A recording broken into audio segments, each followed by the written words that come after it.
All right, everybody. Hello and welcome. For those who don't know me, my name is Patty Ramsey. I'm the Director of Students and Families here at the Craig School. And thank you very much. That's primarily our staff over to the right. Hi, guys. I'm so excited to be able to offer this special speaker series for the community.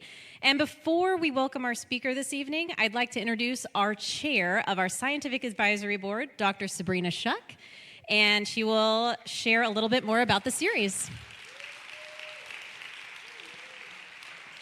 you. Thanks for coming tonight, you guys. Super excited to be able to have this many people here to partake in this opportunity. And 5 years ago, the Craig School was pretty much just a vision. And thanks to our really dedicated founding group of board of directors and our scientific advisory board, mostly sitting down here today, today we are serving 50 kids, over 50 children and families at the Craig School, and we're serving over 12 school districts. And it's just a joy to see how we've progressed despite starting during a pandemic. So the mission has always been the same, and that's to create a safe and nurturing environment in which children can connect, communicate, and create. And that mission is the same today as it was when we developed the program. And creating a safe space for kids with autism and ADHD is a challenge. And there are some things that these people over here do that are remarkable. And I'd like for a lot more people to know about what those things are that they do.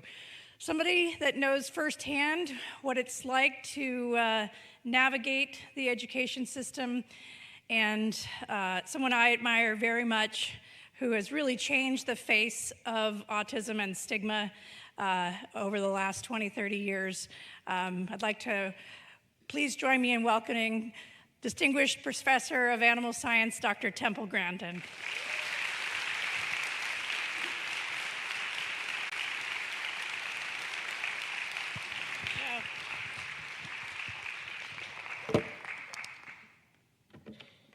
Great to be here today. Got lots of things to talk about. And one of the things is I got into a very good early education. I was in a great program by 2.5.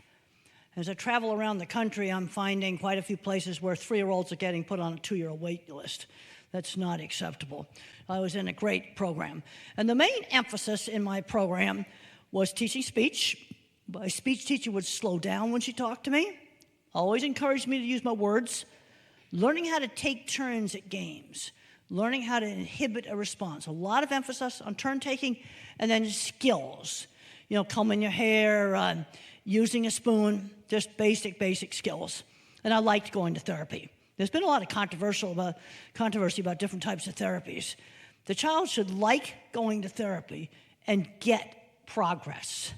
It's just that simple. Progress is going to be speech, turn taking, and skills when you're dealing with 3-year-olds. And that's my book, Visual Thinking, and I'm going to be talking about different ways that people think. And I do a lot of presentations to business people, and I make it very plain. We need the skills of the people who think differently. We need them. And I spent 25 years in heavy construction, mainly in the 80s and the 90s. And I worked with autistic people that owned big machine shops, and they had 20 patents. And they had grown up working on cars or grown up in skilled trades. And they were inventing equipment, not just making it, not just building it. They were inventing equipment. Emphasize that. The first step is you have to realize different thinking exists. And I think completely in pictures. And if you watch the HBO movie, Temple Grandin, that shows exactly how I think in pictures. And I didn't know other people thought that way. I thought everybody thought in pictures. Well, they don't. Now, autistic people are often good at details. I walked by this sign this morning at the Denver airport. Thousands of people walk by this sign, and they don't see the joke. Look at the boarding pass. It's got a flying saucer on it. Area 51, Gate A51. Come on now. They're going to beam you up. Most people never notice it. I noticed that and I was laughing my head off. That sign's been there for years. Let's see. Now, being a visual thinker has really helped me in my work with livestock, because the first thing I did in working with livestock was to look at what cattle were seeing when they went through a chute. And right now, there's kind of a reflection on this plexiglass lectern here, and animals react to those sort of things. And in this next slide, you can see how there's a reflection there at the entrance of the chute. So maybe that's there at 10 o'clock in the morning, but 2 hours later, that's gone. So why did the cattle stop moving easily? I was noticing these things, because animals are sensory-based. They're not word-based. Now, there's 3 basic kinds of thinking, and I discuss them in my books, The Autistic Brain. I think we have a few copies of Thinking in Pictures out there, and my other book, Visual Thinking. Both of those books discuss different kinds of thinking, and the research shows that different kinds of thinking exist. I'm what's called an object visualizer. That's the correct name for me. Everything I think about's a little picture. Okay, I had a very nice meal at the hotel for an early dinner. I'm seeing that. When something's really nice at a hotel, I remember it. Or if something's really horrible at a hotel, I remember it. It's sort of like my mind took a picture of that. Now, the kinds of things that my kind of mind's good at, inventing mechanical equipment. I'm seeing too many kids today growing up and they're not using tools. The kids good at Legos? I was doing tools in 2nd grade.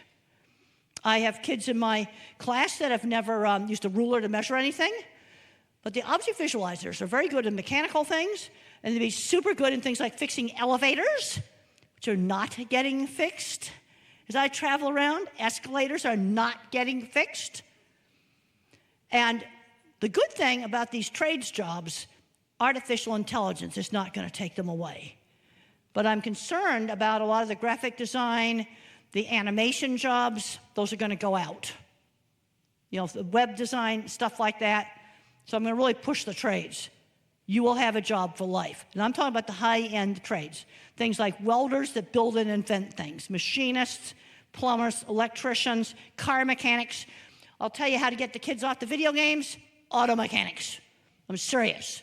And they're going to find out that the motors are a lot more interesting than video games. And forget designing video games, AI is going to get that one too. I'm watching AI really, really carefully. Now, so we have the object visualizer, and I'm worried that the object visualizers are getting screened out. I cannot do higher math. Cannot do algebra. It's too abstract. I don't think I could graduate from high school here. I can do my arithmetic. I could learn some algebraic formula for some specific thing, like pi times the radius squared, size hydraulic cylinders. I know how to do that. But I see the piece of equipment. I see the excavating machine. I see the hydraulic cylinder. Well, but we need the non-mathematicians. In my book, Visual Thinking, I discussed the Fukushima nuclear power plant accident. That was a visual thinking mistake. It's not a very good idea when you live next to the sea, where there's tsunamis, to put your super important electrical, I want to emphasize electrical emergency cooling pump in a non-waterproof basement. I'm serious. If they had put in waterproof doors, it would not have happened. Now, this is the 1960s NASA control room all refurbished. I'm a total NASA geek. This was so cool. You sit in this gallery and it all lights up and they do the landing on the moon. And they've even got giant ashtrays full of butts. We got to be really historically accurate here. But the Johnson Space Center last summer had a broken elevator. We walked up 5 flights of stairs at the Johnson Space Center. I guarantee you AI's not fixing their elevator either. Now, this is the kind of welding guy I want. He can look at a box of parts and see flowers in it. That's the kind of creativity I like. In fact, this is a program in Denver called TACT. It's teaching autistic adults trades. Now, the trades aren't for everybody because we're going to get into the mathematicians now.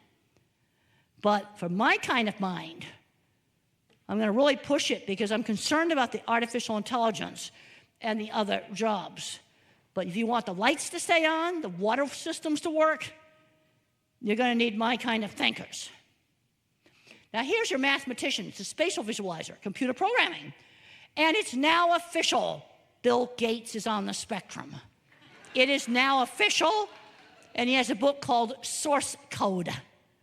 And the thing that was interesting about Bill Gates is a lot of the ways his mom brought him up was similar to me. When I was 8 years old, I had to be a little party hostess at mother's parties. Little Bill had to serve coffee at his mother's parties. He had to sell candy for charity. She put him in Cub Scouts. Also, he had access to state-of-the-art computing equipment. Went to a school that had it. And then when he was a teenager, he'd climb out the window and go down to the local university, use the computer system. He wasn't supposed to be there, but the graduate students tolerated it. But these are your pattern thinkers, your mathematicians. And we're not developing our math kids. I'm hearing all kinds of problems where little third graders that are good at math being bored because they're not allowed to do higher math. China develops their math kids. DeepSeek, that was done by a math brainiac from China who played with calculus for his funsies in junior high. No, I'm not kidding. And you know what he did? He put it all up online, open source software. You know what? Those fancy chips aren't really that important because they use pure, probably autistic brain power to make DeepSeek. I was laughing. I remember now I'm seeing myself walking through the parking garage at the Denver airport, and I was just laughing about it. Yeah, that's the autistic brain doing things. Now, another kind of thinker is the autistic kid that's the history major, the ones that love facts. They love facts. And the kinds of jobs that they can often be really good at is what I call quiet, specialized retail, where you work one at a time with a customer, maybe selling business insurance or selling cars, where you're appreciated for your knowledge of a specialized product, and you help people get the right insurance. Don't try to sell them the most expensive stuff. Okay, there's the spatial visualizer, and I'm seeing, or I talked about math kids not getting developed, and here's the verbal thinker. Lawyer, teachers, your verbal thinkers. But the first step is realizing different minds exist. And a lot of people are going to be mixtures of the different kinds of minds. Okay, language is not required for thinking, either visual thinking or mathematical thinking. Brand new research right here, hot off the press, Nature magazine. Boy, I saw this article. This made me really, really super happy. This is some of the older research that's in my autistic brain book. It's also in my visual thinking book, where the object visualizer like me and the visual spatial mathematical pattern thinker are really different. And the mistake that's made in a lot of research is they mix the two together and put them against the verbal. That's actually wrong. Object visualizer and mathematician, they're totally different kinds of minds. And where are memories stored? Well, the visual memories are probably stored back here, visual cortex of the brain, but you're going to need the frontal cortex to find them. So I like analogies. And let's start with an old-fashioned analogy. This library just could not stand to throw away their card catalog. So they got it in the back room. So they use the old-fashioned analogy. The frontal cortex is the card catalog. Back here's the library. To use a modern analogy, a search engine like Google is the card catalog. The library is giant data centers. They eat up piles and piles of electricity. But with DeepSeek, you don't need quite so much data center because pure math nerd, probably autistic. Okay, a lot of people are mixtures. Turns out I've got some gigantic visual thinking circuits in my brain. And let's look at how different kinds of thinkers in high school go about designing a planet. You got art students, one high school, make a team, science students, and literature students. And the art students, we're going to have a polar bear planet, or we're going to have a crystal planet. And the more scientific mathematical students, they draw a sphere with the gravity and the atmosphere. Not that much pictures, those are the mathematicians. Word thinkers just did some splotches. But you know what really shocked me about the word thinkers? No planning. Big, broad concepts without planning. Where the other thinkers are more bottom up. Okay, what are some simple things that we can do at a job to help somebody on the spectrum keep a job? Long strings of verbal instruction don't work. Give them a pilot's checklist. Step 1, step 3, this is how you clean and the ice cream machine at McDonald's. Step 1, step 2, step 3, you write them down. And another big thing is we need to get rid of the LED lights that flicker. Those are going to bother about 10% of all people. You take your phone out and you photograph the room. Let's get rid of the LED lights that flicker. Those are two things you can do. Different approaches to problem solving. Object visualizers see risk. I see the water flooding the Fukushima site. Another example of seeing risk. I can't believe the people on airplanes that will put a drink on an open laptop when a plane is flying. That is something I would never, ever do. And engineers calculate risk. Verbal thinkers, they just discuss it. Okay, the verbal thinkers, they tend to overgeneralize and leave out the details. Now, maybe I have too much details, but I noticed that sign. I don't know how many thousands of people walked by that sign this morning, and they didn't say it. Let's go back to when the patent office first started. The very first inventions, they were all mechanical devices. Grain harvesting, the Wright brothers in the airplane. When I was in 4th grade, I had this book about famous inventors that I really liked. And they were kind of the different kinds of minds. Now, the problem is we have a real shortage, what I call the clever engineers. There's two parts of engineering. They're the mechanical non-mathematicians. And then they're the more mathematical people. Well, let's say we want to build a food processing plant. What I have found is that the clever engineers maybe haven't even graduated from high school. They're making all the mechanical devices. And the engineers with the mathematics do the refrigeration. I don't understand refrigeration. None of us, the object visualizers, understand refrigeration. That's something for mathematicians. But we've got a skill loss issue that I think is really serious. Half of all big 3D printers come from Europe. The state-of-the-art electronic chip-making machine, export-controlled. It's not so important now that one math nerd who did calculus for play figured out a better way to do the programming. Well, lots of mechanical gadgets on this thing for my kind of mind to work on. And it's from Holland. It's built in Holland, not here. We paid the price for taking out shop classes. Worst thing we ever did.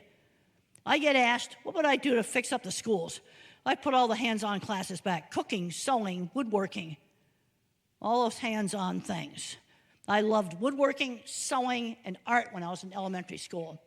And it has mirrors from the German Zeiss microscope company. Now let's look at food processing. A lot of that equipment's coming out of Holland and Italy. We're not making it. Because the kids that should be making this stuff are playing video games in the basement. See, there's a connection here. There's a connection. Yeah, I just recently went up to a new pork plant. Equipment was from Holland. Recently was shown a video tour of another new pork plant. Yes, I did see the signs, and stuff was from Holland. And the parachute fabric for the Mars rover. Look at how it's taking a selfie of itself while it's landing on Mars. Isn't that cool? That fabric is from Europe. And that's me, just before COVID, standing in the middle of the Steve Jobs Theater screaming, we don't make it anymore. Structural glass walls from Italy and Germany, and a fiber roof from Dubai. And I'm screaming, we don't make it anymore. Yep, we've taken these classes out of the schools and we need to put them back in. And a lot of places are putting them back in. But the problem is they're doing it too late. We need to get elementary school kids hooked on making things. Well, this is 50s. So the tools didn't start until 2nd grade. But in 1st grade, we did clay. This is real 50s. You know what my first art project was in clay? An ashtray. And today it's going to be a candy dish. It's not going to be an ashtray.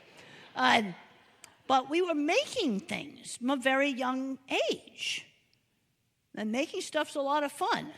And on theater, I didn't care about being in the play, but I loved making costumes and scenery. Another good field for a lot of people on the spectrum is technical theater, where you do all of the lighting, you run all of the technical stuff, and auto mechanic. This is TACT in Colorado. Now what they do here is they have both a job coach and an auto mechanic. They have to be on time, and they have contracts with car dealerships. And then they'll place the autistic person in a car dealership, and there's a job coach there for another 2 months. Now, one thing with autistics, you can't be vague. On my very first job, I criticized some welding, and I said it looked like a pigeon had doo-dooed on it. And the plant engineer made me apologize. He told me exactly what I had to do. You can't have vague, you're rude to colleagues. That's too vague. They've got to be told exactly what they did wrong.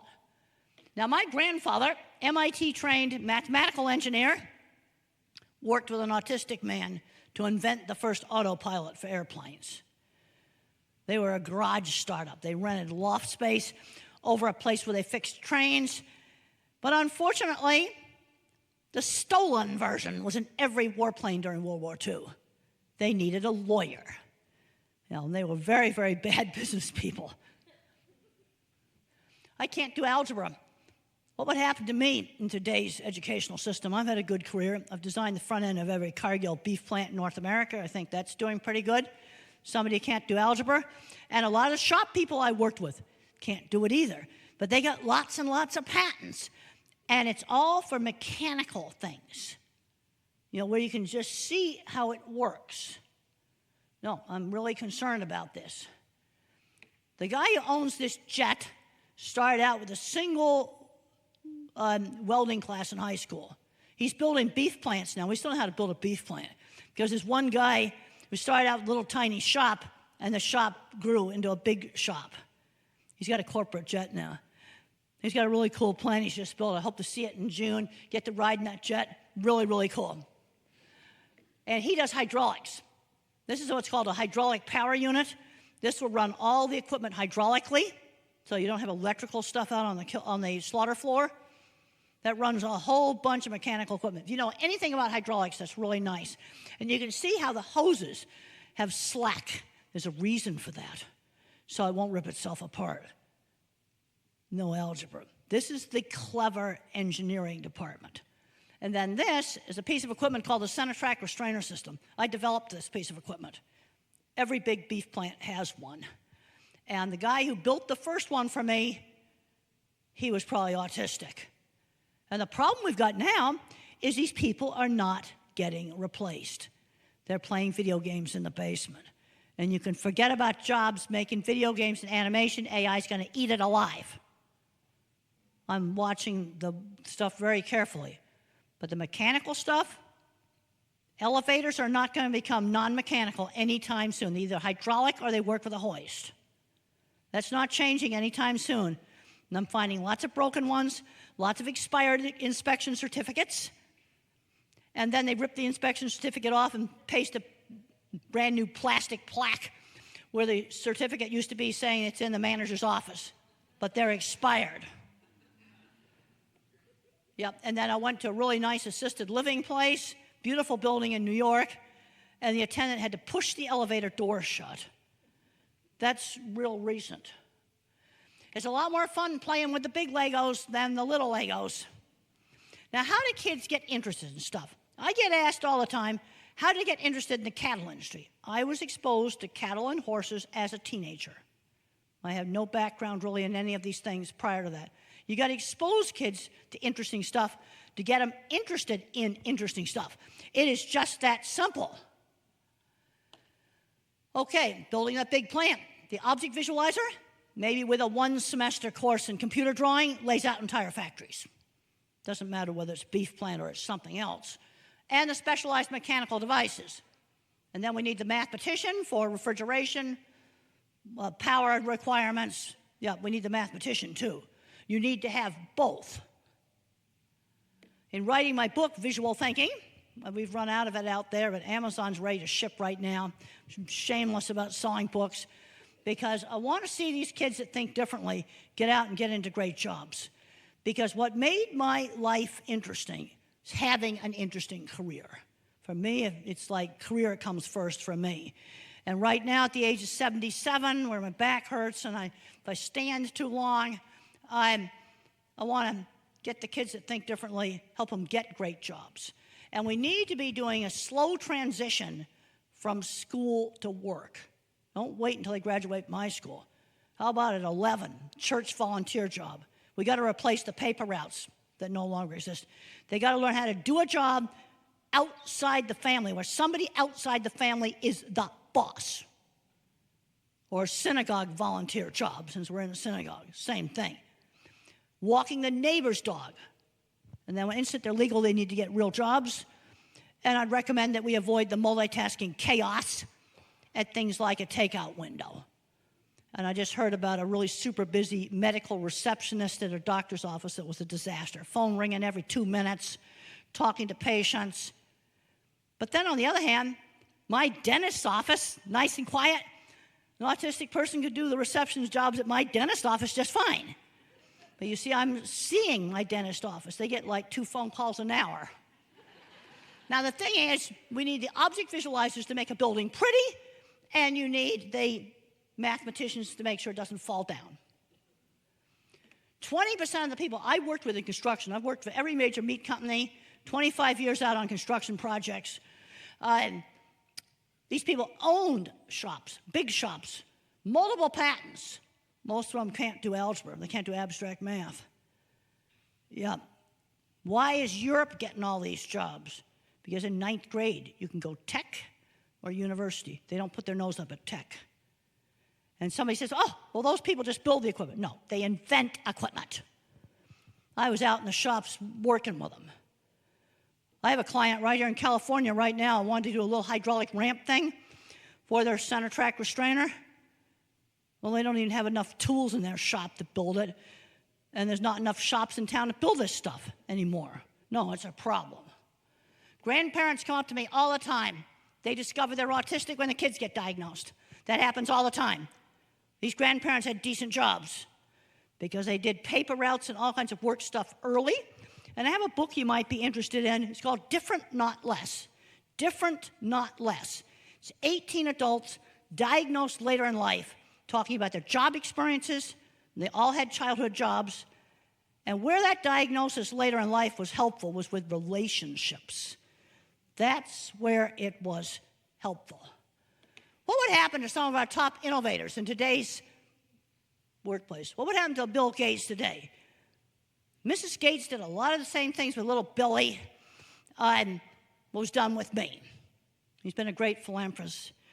Mrs. Gates and his dad taught him, you're a steward of the money. You have to give back. He was taught that. And I'll never forget, our church had a thing where each kid had to take a good toy they had, and it would be a present for a poor kid.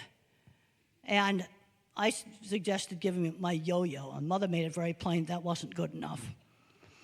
And then in the service, they had a big manger full of presents, and the minister goes, it's better to give than to receive. I was 9 years old. I never forgot that. I just see that as a picture. Teaching values. Let's teach the golden rule. One specific example at a time. Treat others the way you want to be treated.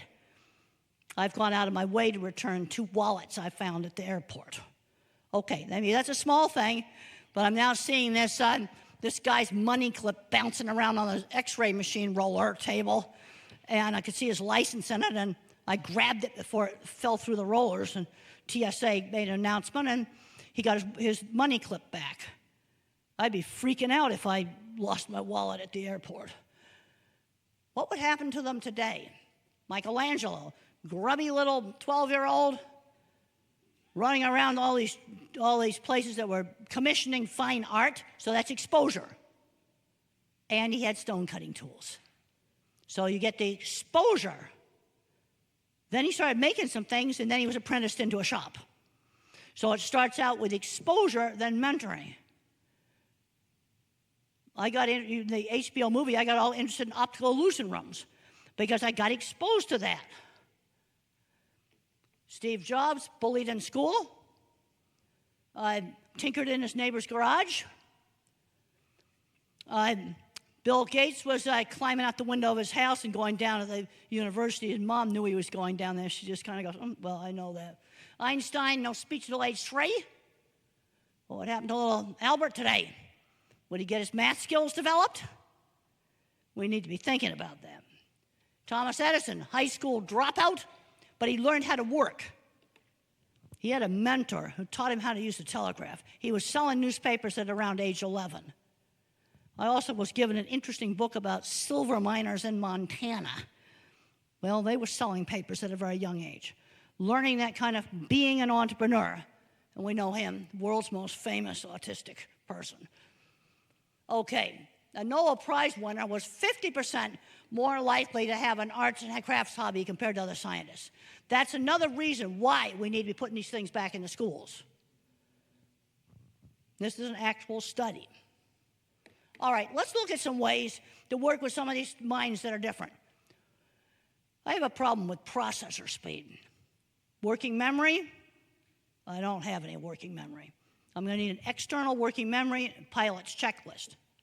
Okay, if you don't want to disclose, just say pilots need a checklist, I need one too. Every single flight, they do the checklist. Aviation figured out years and years ago they need to do that. Long strings of verbal instruction just don't work. The other thing we got to do with these kids is you got to stretch them just outside the comfort zone, but give them some choices. When I was 15, the opportunity came up to go to my aunt's ranch. And I was afraid to go. Mother said you can go for a week or you can go all summer. Not going wasn't going to be one of the options. But you always give some choices, but you want to stretch. And I'm seeing too many parents overprotect. I'm just appalled at the amount of verbal teenagers that have never gone shopping by themselves. This is ridiculous. I suggested to one mom, the next time you buy gas, give your kid a $5 bill and have him go in the store and buy something. She says, I don't know if I have the guts to do that. Well, do it at a nice neighborhood gas station. There's one gas station on the way to the Denver airport. I never go there. It's a very dicey gas station. So you don't do it there. And we got to limit the screen time. We got to limit the video games. I'm not suggesting banning them, but we need to limit it. We limit these things. We don't ban it. When I was a kid, we could have TV for 1 hour a day. And giving choices and vagueness doesn't work. What's the ultimate goal of education? I think we need to take this really seriously. Where is a student 10 years after high school? I can think of a whole bunch of places I don't want them to be. I was designing my first big projects. I had graduated from college, but I'm seeing kids graduate from college and fail in the workplace. No, the transition to work needs to start before they graduate from high school. And when I was in college, I was doing career-relevant internships. That was really, really important for me. And what I learned to do is I showed off my drawings. I learned to sell my work instead of selling myself. I simply showed off my drawings. And we want to encourage kids to be entrepreneurs. I can remember when I was about 10, and my sister was about 8, we dragged my little wire bookcase out to the street to have a Kool-Aid stand. We learned about supply chain management. We ran out of sugar. And you also learned about the disgusting amounts of sugar that's in Kool-Aid.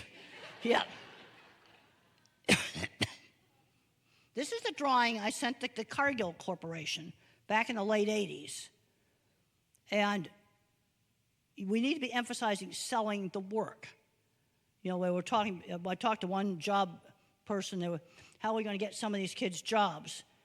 Well, if they have a skill like programming, show the other programmers some of their code. You want some fun code, DeepSeek's code's all online. So put the math kit onto that.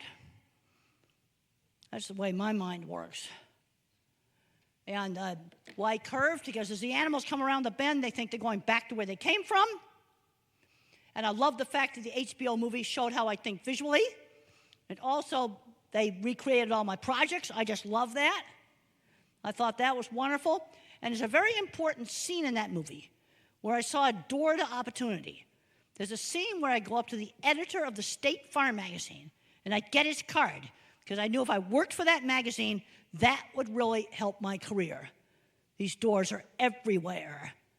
and people are not seeing them. They're getting too stuck on the label.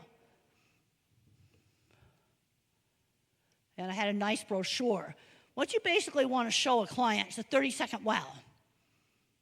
And that, for me, was a big drawing and a bunch of pictures and a couple of trade magazine articles. And that 1983 job, that got sent to Cargill. Another thing that helps me is exercise.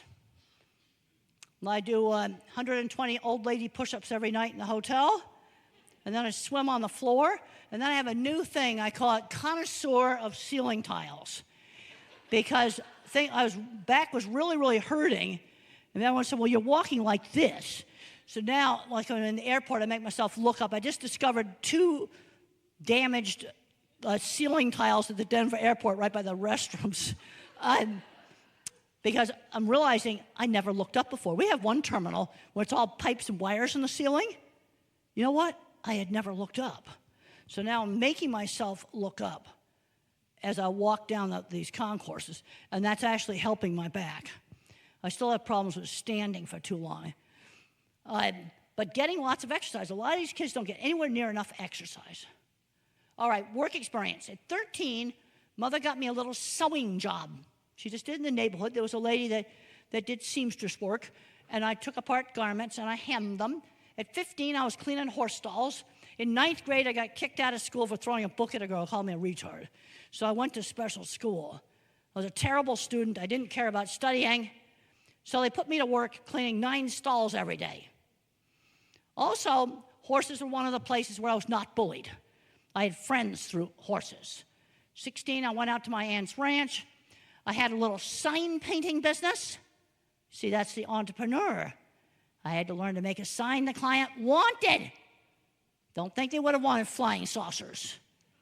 My first paid client, and I got $10 for this sign, was a hair salon. So I put the Breck lady on it from Breck Shampoo. When I was in college, I worked in a research lab.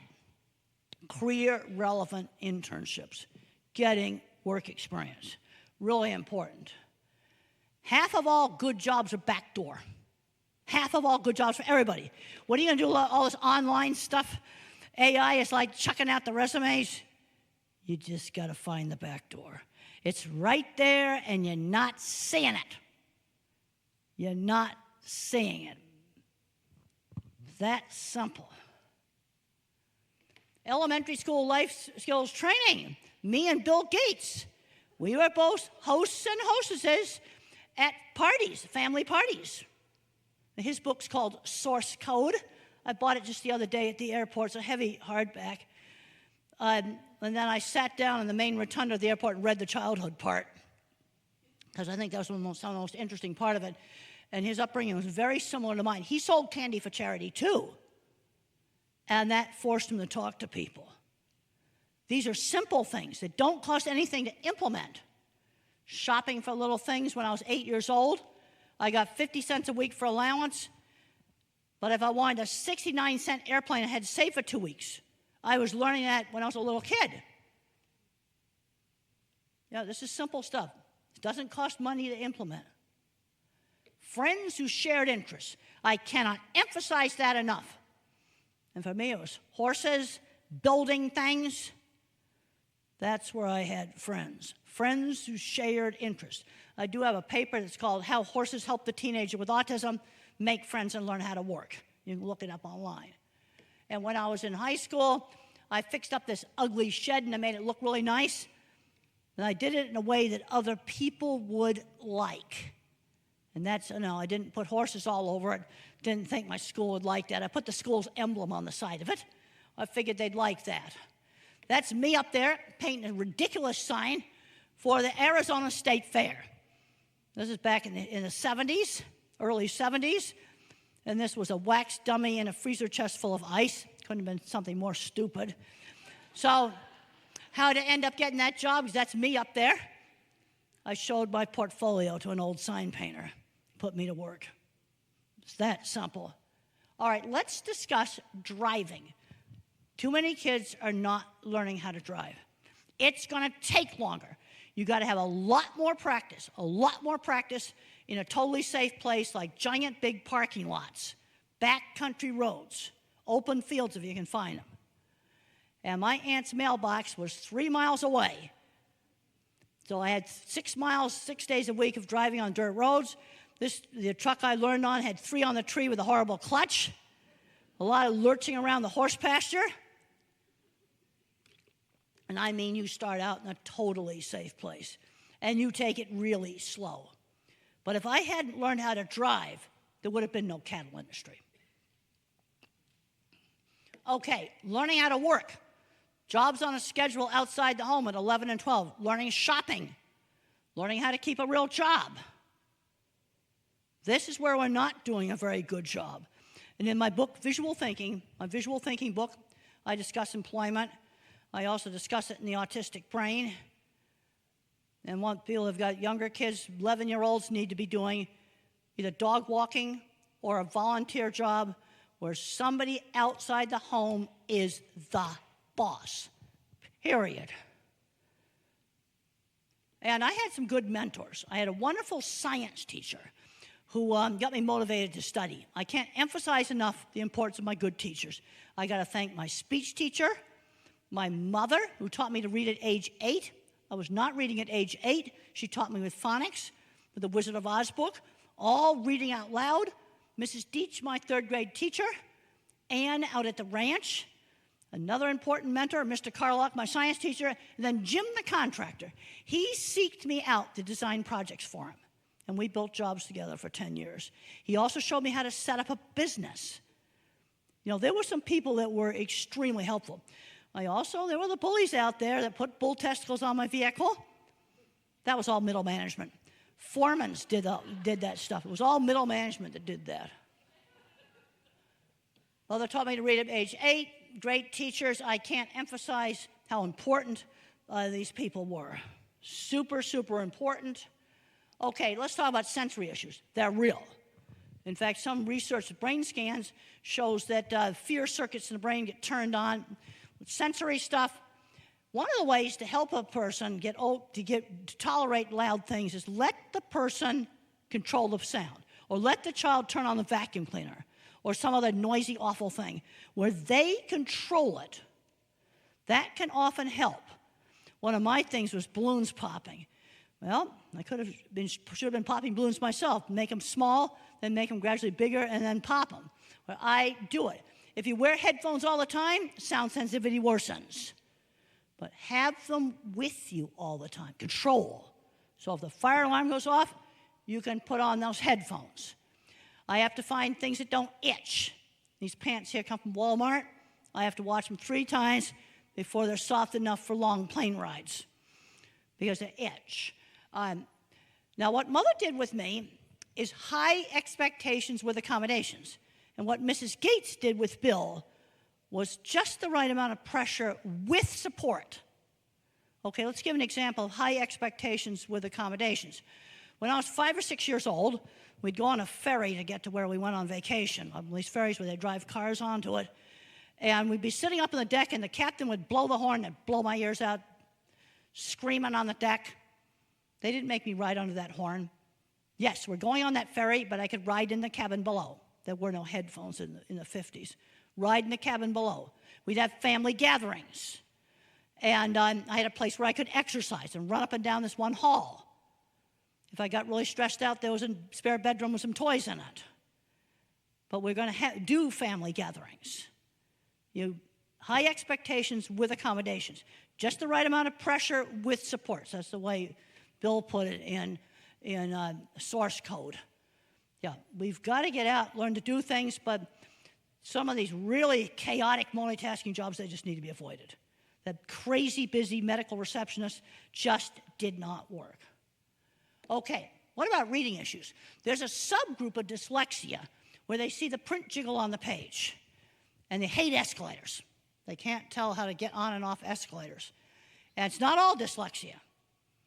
But in your brain, there's got to be circuits to stabilize the visual image. Electronics is called image stabilization software. I like to use electronic analogies because I think they explain things well. And this makes reading just impossible. Here's a simple thing you can try.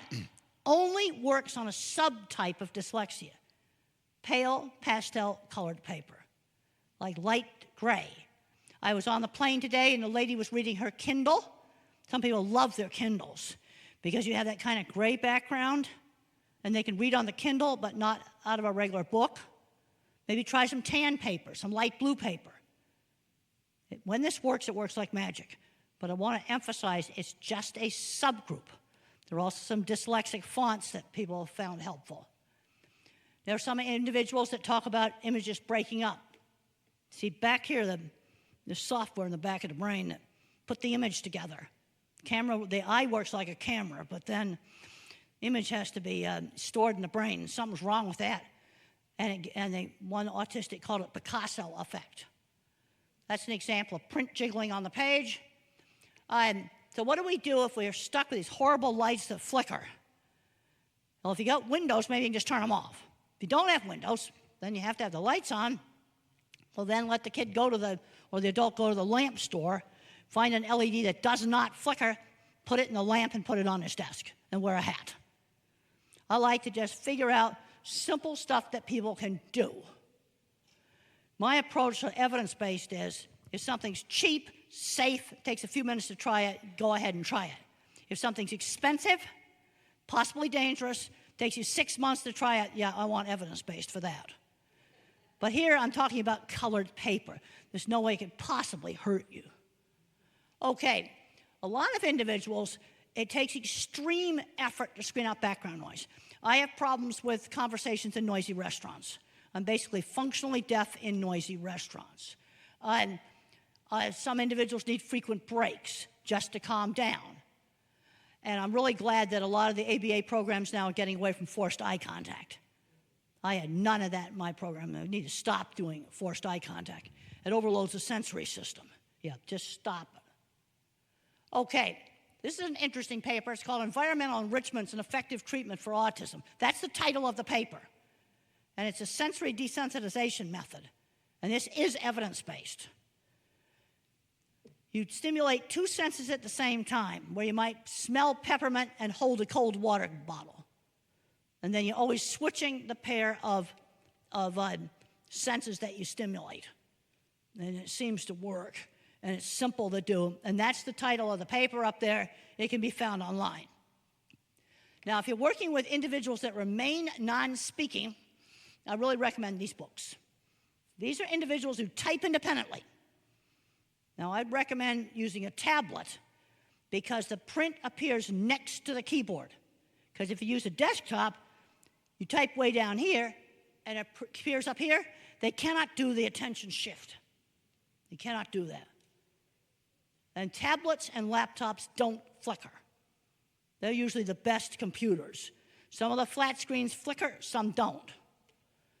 But these are some great books, Carly's Voice, and I really like Fall Down 7 Times, Get Up 8. That's the sequel to the bestseller, The Reason I Jump.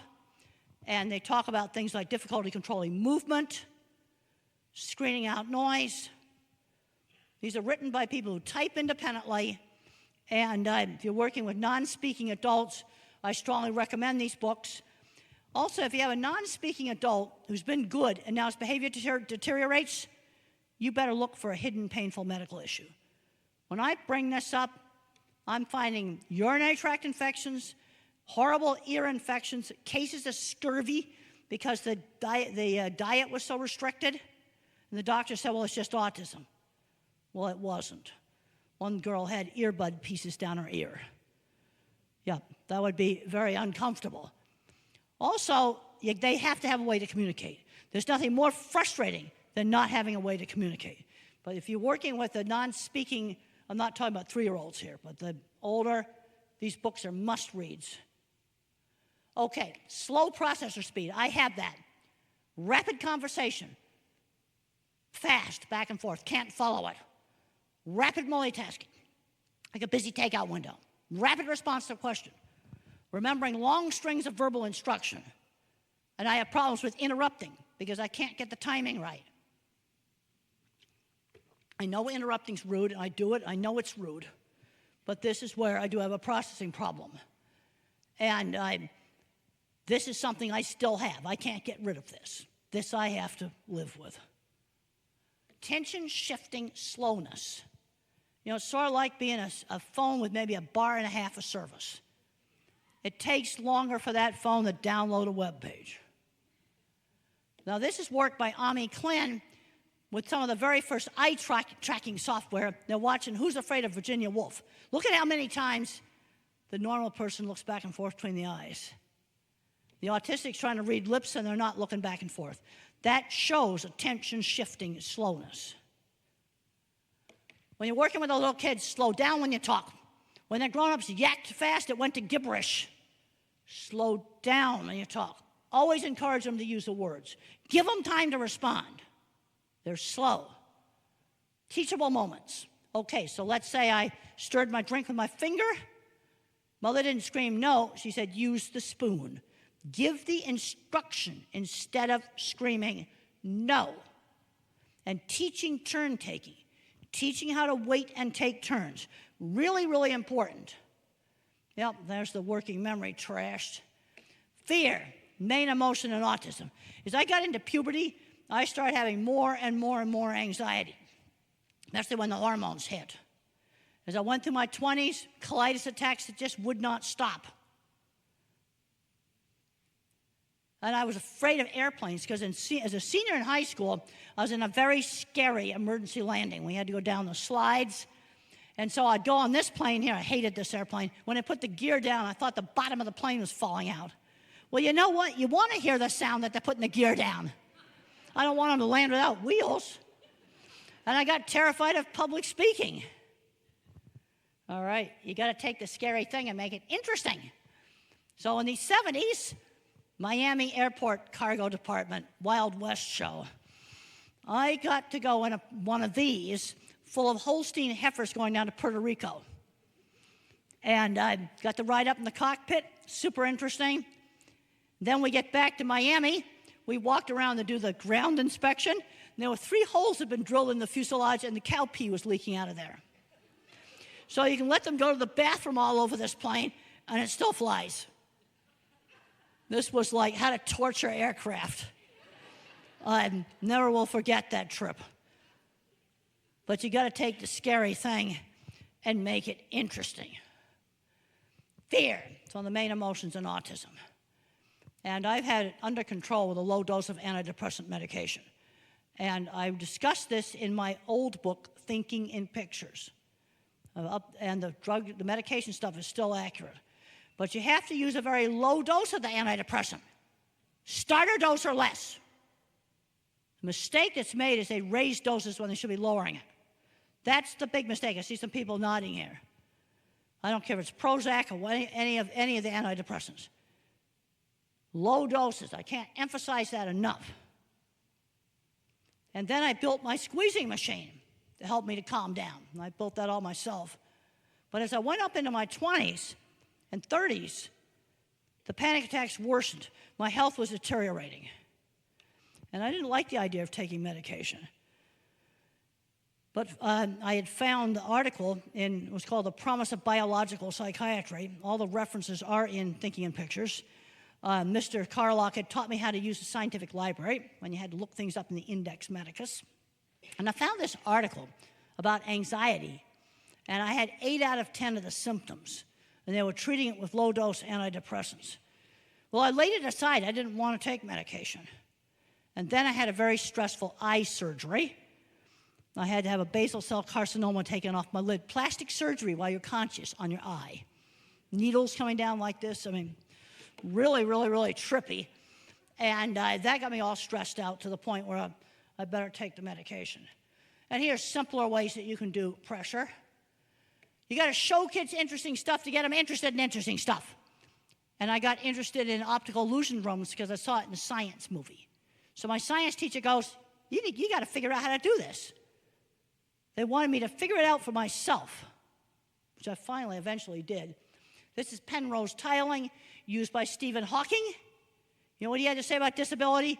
Concentrate on those things. Your disability doesn't prevent you from doing well. He could do math in his head super well. We need to take magazines like Science and Nature and put them in high school classrooms. It's amazing the geometrical patterns I'm seeing in material science. You know what else I'm seeing in Science and Nature? It's an article about solar panel materials, quantum computing. It's real high-end stuff. I don't really understand these articles. They got some pretty patterns, but I understand the author list. They're from China. I can read the author list.